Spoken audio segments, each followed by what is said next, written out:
What if I told you that the biggest difference between a millionaire and a broke person isn't money? It's literally how their brain is wired. And the scary part? You can actually rewire yours. Most people think wealth is about luck, connections, or inheritance. But neuroscience says something completely different. Here's exactly how millionaires think and how you can start thinking the same way. Most people wake up, check their phone, scroll social media for 45 minutes before they have even brushed their teeth, and spend their entire day reacting to life. Someone texts them, they react. A notification pops up, they react. A sale starts, they react. Millionaires do the exact opposite. They design their day before the world gets a chance to hijack it. That's not motivation. That's not hustle culture. That's neuroscience. Specifically, it's about who controls your dopamine. And right now, for most people, it's social media. The millionaire brain is trained to say no to small pleasures for big rewards later. There's a famous experiment called the Stanford marshmallow test. Kids were given one marshmallow and told, wait 15 minutes without eating it, and you'll get two.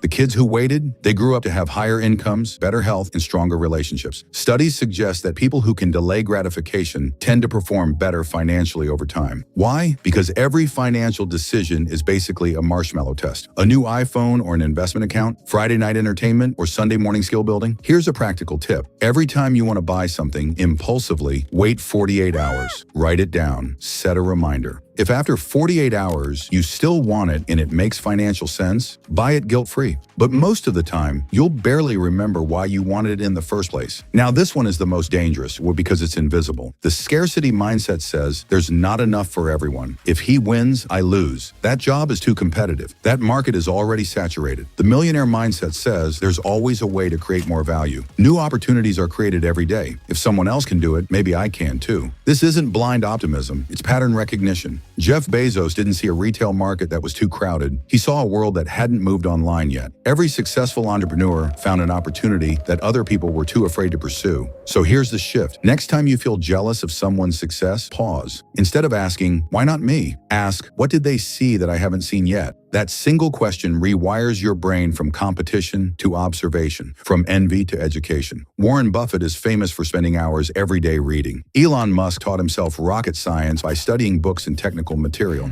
Bill Gates takes think weeks, periods of isolation dedicated entirely to reading and thinking. These aren't quirky habits, they're strategic advantages. The millionaire brain treats knowledge like compound interest. $10 invested today doesn't seem like much, but $10 compounding for decades can become something significant. Knowledge works the same way. 30 minutes of reading every morning feels insignificant on day one. By the end of the year, you've consumed the equivalent of dozens of valuable lessons. In 5 years, you may know more about your field than most people around you. And here's the key. Don't read just to finish books. Read to find one idea that changes how you act. One powerful idea applied is worth more than 10 books forgotten. Here's something nobody talks about. The millionaire brain isn't necessarily smarter or more disciplined. It's better at designing environments. Jim Rohn once said, you are the average of the 5 people you spend the most time with. But it goes deeper than that. You are also the average of the content you consume, the conversations you have, and the environments you spend time in. If your world is filled with people complaining, content that triggers fear and comparison, and conversations focused on celebrity gossip, your brain begins to normalize scarcity. But if you intentionally shape your environment, follow builders and creators, spend time with ambitious people, and remove unnecessary spending triggers, your brain starts to normalize growth. So here's a challenge. Audit your phone right now.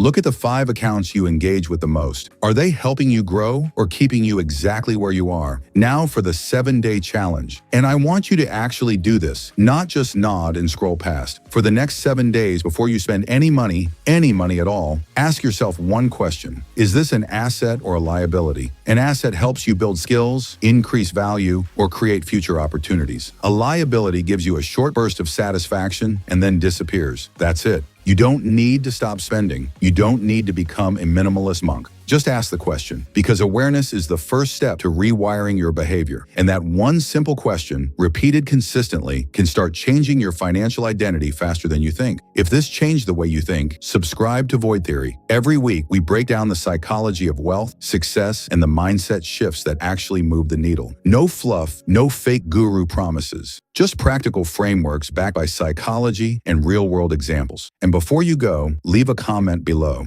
Are you more of a scarcity thinker or an abundance thinker? Be honest, no judgment. The fact that you're watching this means you're already starting to think differently, and that might be the first step toward changing everything.